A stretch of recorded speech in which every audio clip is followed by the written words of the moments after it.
Divine sign దైవ సంకేతం మంగళవారం జూలై 8, 2025 దేవుని నుండి ఒక సూచన. సామెతలు 10:19. విస్తారమైన మాటలలో దోషముండక మానదు, తన పెదవులను మూసుకొనివాడు బుద్ధిమంతుడు. ఈనాటి దైవాంశము బుద్ధిమంతుడు. సామెతలు 22:3. బుద్ధిమంతుడు అపాయము వచ్చుట చూచి దాగును, జ్ఞానము లేనివారు యోచింపక ఆపదలో పడుదురు.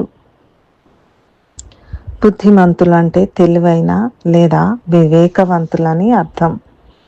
ఇది ఒక వ్యక్తికి సంబంధించిన లక్షణం. వీరు సమస్యలను పరిష్కరించడంలో లేదా నిర్ణయాలు తీసుకోవడంలో తెలివిగా వ్యవహరిస్తారు. దేవుని ప్రజల స్వభావము బుద్ధిమంతులను పోలి ఉంటుంది. వీరు దుర్మార్గులకు భిన్నమైన స్వభావము కలిగి ఉంటారు. యేసుక్రీస్తు యొక్క 2వ రాకడకు ముందు మునుపెన్నడూ లేనంత దుర్మార్గముతో ఈ లోకము నిండి ఉంటుంది. 2వ రాకడ సూచనలను గూర్చి దుర్మార్గులకు అర్థము కాదు గాని నీతిమంతులు బుద్ధిమంతులు గనక వారు అర్థము చేసుకొని ఆకాశ మండలములోని జ్యోతులను పోలిన వారై ప్రకాశిస్తారు. బుద్ధిమంతులు సువర్ణము వలె శుద్ధి చేయబడిన వారై ఎటువంటి మచ్చ అయినను మలినమైనను కనిపించక ఉంటారు. వీరు దేవుని వాక్యమును చదివి విషయ అవగాహనను కలిగి ఉంటారు.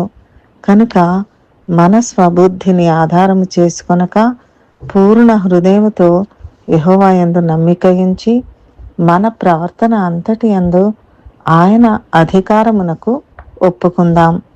ఈ సందర్భంగా దేవుడు మనతో మాట్లాడుచున్న దైవాంశము ఆమోసు 5:13. ఇది చెడు కాలము గనుక ఈ కాలమున బుద్ధిమంతుడు ఊరకుండును. దేవుడు మనల్ని దీవించి మనము బుద్ధిమంతులమై ఉండుటకు తన కృప మనకు దయచేయునుగాక. ప్రార్థన. మా ప్రియ పరలోక తండ్రి, మేము మా స్వబుద్ధిని ఆధారము చేసుకొనక నీ యందు పూర్ణ హృదయముతో నమ్మిక ఉంచి మా ప్రవర్తన అంతటి యందు నీ అధికారమునకు ఒప్పుకొనుటకు నీ కృప మాకు దయచేయము. యేసు నామములో ప్రార్థిస్తున్నాము తండ్రి. ఆమెన్.